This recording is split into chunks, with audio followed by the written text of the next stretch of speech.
Hello, and welcome to another episode of Readings in Impact Investing, the show that features important readings in the world of impact investing, sustainable finance, development finance, and ESG through the medium of audio.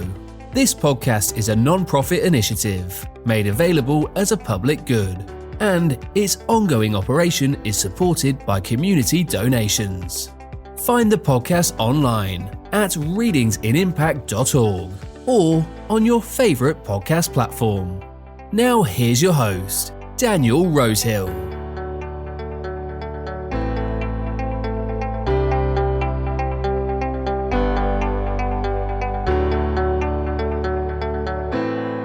Hello friends and subscribers, welcome back to another episode of Readings in Impact Investing. This is a podcast which takes text in the world of impact investing and makes it into audio. My name is Daniel Rosehill. I set up this podcast, and if you want to find where to access this podcast or you want to introduce a colleague to the podcast, please pass around readingsinimpact.org. That is the website. So I just did a recording about sustainability-linked bonds from sovereign sustainability-linked bonds from the Sustainability-Linked Sovereign Debt Hub. That's SSDH, and it was a very technical paper, as I stated. Well, at least in part, it was very technical. And I wanted to find something just a little bit more eye level. That is a very useful entity to know about, the Sustainability-Linked Sovereign Debt Hub, because their whole objective is to scale up SLB issuance among sovereigns, which is of course very, very specific. But it's an important. They see it, and I think it's. I don't think it's really in doubt that it could be a very, very useful tool for emerging markets to issue debt that can be, instead of choking them, can actually enable them to tackle their problems, including climate change, by incentivizing them to perform sustainably and getting more affordable financing. So that was that, and there are many more reports in their resources section that I will be delving into at some point. But I wanted to bring another resource that was, as I said, a bit more eye level perhaps. And I found this page on the PWC website, PWC, of course, PricewaterhouseCoopers, and they have a page about sovereign SLBs, which I'm going to read. It's not attributed to any particular author, so I'll just say that it's by PWC Luxembourg. Can sovereign SLBs become, and this is now the reading, can sovereign SLBs become a valuable tool in financing sustainable development? Rising debt distress risks emerging markets' ability to finance decarbonisation commitments under the Paris Agreement and their own national determined contributions, NDCs, even while they are disproportionately exposed to the effects of climate change and natural disasters. Can sovereign SLBs help? SLBs can be designed to link sovereign financing with national climate and environmental commitments, rewarding countries that meet their climate targets with a discount on the bond's coupon. Chile has paved the way with the world's first sovereign SLB issuance in March of 2022. The $2 billion denominated in US dollars, so the $2 billion US dollar bond was 4 times oversubscribed. It ties Chile to its NDC, committing the country to emitting no more than 95 metric tons of carbon dioxide and equivalent by 2030, and that 60% of electricity production be derived from renewable energy by 2032. So I mentioned in the last episode that I wasn't actually aware of the details of the Chilean SLB, and there you go. That's what they raised the money for, and those were the SPTs. Unlike the constraints of use of proceeds green bonds, SLBs allow issuers to finance a wide range of investments spanning from climate change mitigation and adaptation to social projects, as proceeds are not earmarked for any specific project selected up front. So they're not use of proceeds bonds, unlike sustainability bonds, which sound like almost the same thing, and they're not for two reasons. One, they don't have the this fluctuating coupon, and secondly, they are use of proceeds bonds. With sufficient investor demand, SLBs could increase the sovereign debt sustainability by reducing the cost of debt servicing. I don't know what's wrong with my pronunciation tonight. Thanks to a coupon step-down mechanism. Debt sustainability would be further enhanced by the fact that SLBs, just like the other thematic bonds, are normally issued with a discount for issuers, referred to as greenium, as revealed by a recent analysis from the Climate Bonds Initiative, who we've also covered their recent Q3 2023 Sustainable Bond Report. The Green, Social and Sustainability GSS bond market has grown exponentially and hosts a variety of issuers, including sovereigns. Financial markets have been increasingly mobilised to address the challenges of climate change. The European Investment Bank launched its Climate Awareness Bond in 2007, and the World Bank introduced the world's first green bond in 2008, giving birth to the so-called Green, Social and Sustainability bond market. GSS bonds work just like any other vanilla bond, with the difference that the issuers commit to use the bond's proceeds exclusively to finance green, social and sustainability projects. Obviously, it depends which, according to the label of the bond. Additional documentation prior to the issuance and reporting after the issuance are required to ensure that proceeds are transparently allocated for the intended purposes. GSS bonds follow self-regulation principles such as ICMA principles developed by market stakeholders. And ICMA, the International Capital Market Association, they have these, but they're voluntary, as PWC points out here. They have ones for, they have actually a whole series of principles for the different, I'm looking at their website, green bond principles, social bond principles, sustainability bond principles, SLB principles. So they have principles for each of those, and each one is quite a lengthy document. But it's I'm just looking at the sustainability bond one, June 2021. 5 pages, I guess, isn't so onerous or massively complicated. So anyway, they have them developed for those categories. Since the inaugural World Bank issuance in 2008, the GSS bond market has experienced an extraordinary growth and diversification that can be disentangled in 3 main trends. Astonishing growth in overall issuance volume, which hit the $1 trillion milestone in cumulative issuance in 2020. So that was a big milestone for sustainable debt, the year 2020, when there was $1 trillion worth of it that had been issued, cumulative that is. Diversification of issuers, moving from a market dominated by development banks to corporates and more recently also sovereigns. And diversification of instruments, moving from the use of proceeds model to the sustainability linked mechanism like SLBs. And not in the bond market, but close to it is sustainability linked loans, or SLLs. SLBs have emerged as a key mechanism for channeling capital towards sustainability objectives. The GSS bond market experienced an important innovation in 2019 when the Italian utility Enel launched the world's first sustainability-linked bond, or SLB. SLBs are debt securities whose financial characteristics can vary based on the non-achievement or achievement of predefined sustainability or ESG objectives. In other words, the issuer faces a step up in the coupon or principal should it fail to meet the predefined targets, or a step down should it meet them. They are self-regulated by the ICMA sustainability-linked bond principles. We talked about those just a moment ago. Differently from use of proceeds bonds, SLB's proceeds are not earmarked for any specific purpose, but they can be used rather for general corporate purposes. Interestingly, a mix of use of proceeds and sustainability-linked targets can be found in the same transaction.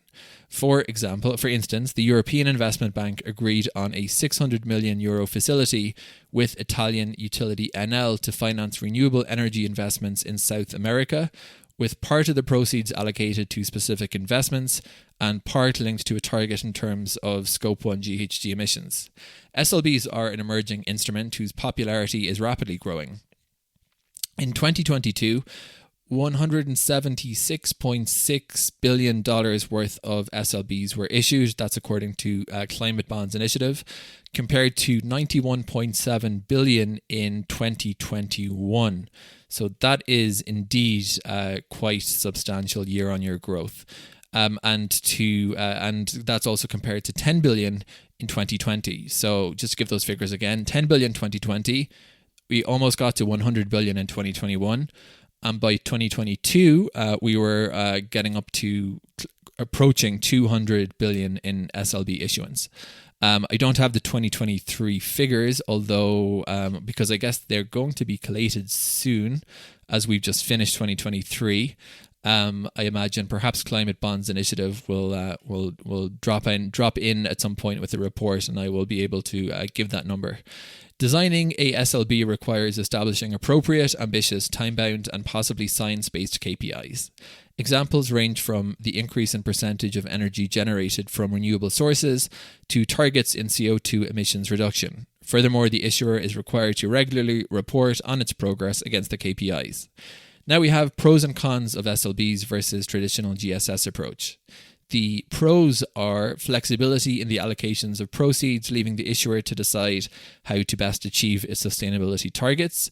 They create an alignment between the corporate sustainability strategy and the finance structure through a financial incentive. Issuers can benefit from a discount on coupon payments. SLBs can be used by issuers that operate in hard-to-abate and carbon-intensive industries. These issuers would struggle in finding the green investments necessary to justify the issuance of a use of proceeds bond. Now, the cons of SLBs. SLBs require quite complex structuring in order to design the KPIs. Reporting and verification can be burdensome. Unambitious KPIs risk to seriously jeopardize the integrity of the security and defeat the sustainability process. This is a point that I've seen made a lot, basically often summarized as business as usual. That is the idea that they could be used to just kind of have a kind of tokenistic objective that's very easy to achieve and would have been achieved really without the SLB having been devised in the first place. So basically, and I'm not sure if the ICMA requirements or guidelines actually address this point directly. I imagine they do. They're supposed to be that the SBT is actually something ambitious. In some, SLBs are more prone to the risk of being accused of greenwashing compared to use of proceeds instruments. Enforceability of the KPIs written into the contracts can also be an issue. To date, no SLB has reached its maturity, therefore this aspect should be carefully monitored in the future. And alignment with taxonomies like the EU taxonomy can be problematic for SLBs, which lack a clear use of proceeds reporting. So now let's get into sovereign SLBs. Sovereign SLBs could fit with the needs of emerging markets. The characteristics and benefits of SLBs outlined so far could make them an interesting financing tool for sovereigns in EMDEs. As mentioned in the introduction, EMDEs are 1. Disproportionately exposed to the effects of climate change. 2. They're affected by high and growing levels of sovereign bond yields and cost of debt servicing. So sovereign SLBs represent an attractive solution for EMDEs to tackle both issues at the same time. On the one hand, they can structure an SLB to finance investments that contribute to the achievement of SDGs and help build their resilience and prosperity. On the other hand, they can benefit from significant savings in debt servicing in the event that the KPIs are met. EMDE's sovereign SLBs with SDG-related or Paris Agreement-aligned KPIs would represent an attractive security for international investors that are 1. Committed to consistently embed ESG considerations in their investment decisions, and 2. Are looking for a security that might become more mainstream and liquid over time as the SLB market develops and expands to sovereigns. Sovereign SLB design presents particular challenges, but with the right support, they can be resolved. And this is the last section of this document. Challenge. So it's going to go like this. Challenge solution. Challenge, setting ambitious KPI, is the most critical element of SLBs. Choosing the right KPIs to ensure that 1. The sustainability/environmental dimension of the security is ambitious, and 2. That the penalty incentive system is appropriate. Additionally, a sovereign SLB should embed KPIs that are far-reaching and encompass multiple dimensions. Governments are responsible for the green transition, but they must always carefully balance it with its social consequences. So that was the challenge of the setting KPIs, or the prospective challenge for sovereigns. Solution is a careful design of the KPIs based on market best practices, and involving third-party consultation and verification would ensure the integrity of the transaction. The World Bank has published a report on this topic, paving the way for the KPI setting of sovereign SLBs. And I'm just opening that link so that I can tell you what the report is. It's called Striking the Right Note Key Performance Indicators for Sovereign Sustainability Linked Bonds. And it is by Fiona Stewart and Rachel Mock. And it is not overly long. So there you go. We have another thing to add to the reading, the always growing list of interesting things to read. That was published in January of 2022. So the World Bank has published a report on this topic, paving the way for the KPI setting of sovereign SLBs. In addition, ICMA provides an exhaustive list of potential KPIs for SLBs as part of the Sustainability-Linked Bonds Standards. And I'm going to also just take a quick peek into that. Sustainability-Linked Bond Principles, Related Questions. Yes, I've seen this document before. So they have them as well. Importantly, all these KPIs align with several existing international ESG standards, including the EU taxonomy. In addition, the sustainability-linked structure offers the required flexibility to ensure that governments deliver on their international climate commitments in line with their NDC, without overlooking the social implications, ensuring the so-called just transition. Challenge, assurance. So I'm going to definitely read this World Bank blog about KPIs for sovereign SLBs, for sure. And actually, sorry, I knew that blog was not the report that they were referring to. It's just too short. It seemed too good to be true that the whole report was only one page. It's 63 pages. So it will be a little bit more than just a quick read. But I think that will be definitely worth reading. And that report is linked to in the blog, all on the World Bank website. So that is good. More things to read. In addition, the sustainability-linked structure offers the required flexibility to ensure that governments deliver on their international climate commitments in line with their NDC, without overlooking the social implications. Challenge, assurance, monitoring and enforceability are another critical element of SLBs. Ensuring that the reporting on the KPIs is reliable directly affects the reputation of the issuer and the security and its demand from investors.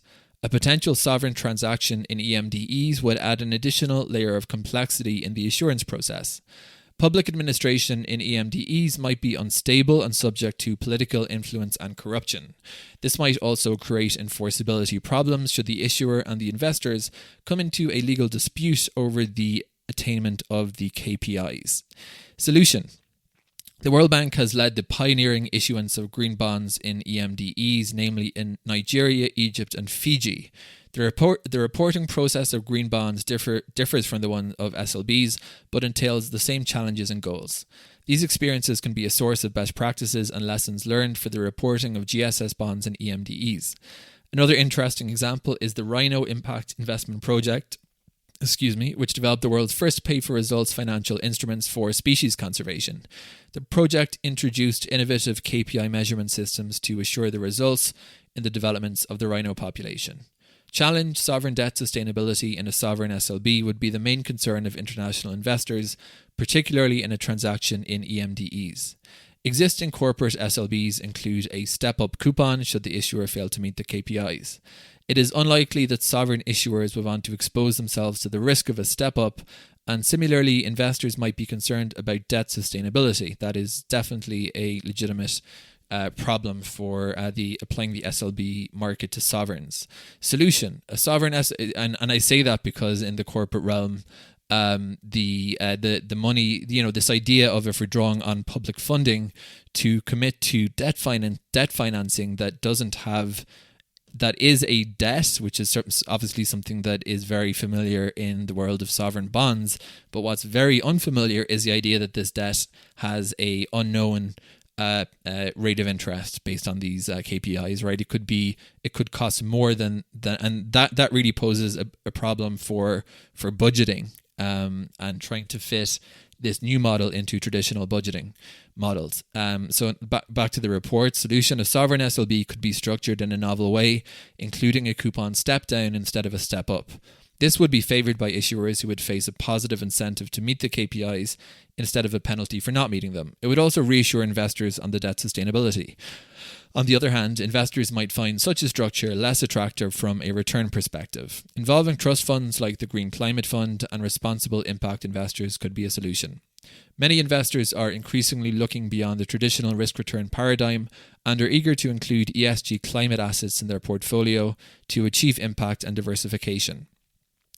Challenge: identifying the appropriate issuers and investors for a pioneer transaction requires a careful market screening and an engagement with several stakeholders. Structuring a credible and attractive sovereign SLB requires an issuer that has 1. A positive track record on capital markets, 2. A strong sustainability commitment and decarbonization strategy. It would also require finding investors that are interested in combining impact with financial return.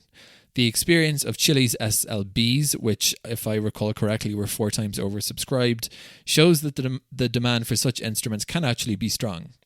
Solution: engaging with the stakeholders, sovereign issuers, financial institutions, and MDBs to capture expectations and doubts on a sovereign SLB.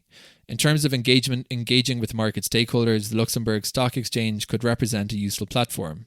Through its green exchange, it is one of the main listing venues at global level for SLBs, providing a platform with international visibility and assisting issuers through the whole issuance and post-issuance process. Ranking potential issuers based on 2 criteria: cost of debt servicing and impact of climate change decarbonization strategy. Ideally, countries with a high debt servicing burden and that are deeply impacted by climate change would be the most suitable candidates for a sovereign SLB. A final remark on investors about impact. Should the KPIs not be met, investors would earn a larger coupon. It can be assumed that this would not be a satisfying outcome for impact-oriented investors, as they would achieve a higher financial return but no sustainability impact, a mechanism for which the proceeds of the step-up coupon would be allocated in part or in total to help the issuer get back on track to achieve the intended KPIs could be envisioned. That's actually a gigantic point. The last paragraph here is something that I have thought about frequently, that there's actually kind of a big problem inherent in the SLB mechanism, right? If it's a step-up coupon, the investor going to actually they have a vested interest in the KPI not being met, which would mean that the borrower fails at their sustainability objective. But the people who are going to invest in SLBs are going to want sustainable outcomes. So I think that's a brilliant idea, that if the step up, so if the debt ends up costing more, so the investor is going to actually get more. Well, the borrower is going to have more expensive debt. The investor is going to make more money through a higher coupon. But they're suggesting that the step-up coupon could be plowed back into the borrower. I'm not sure if that actually would work, but it's an interesting idea.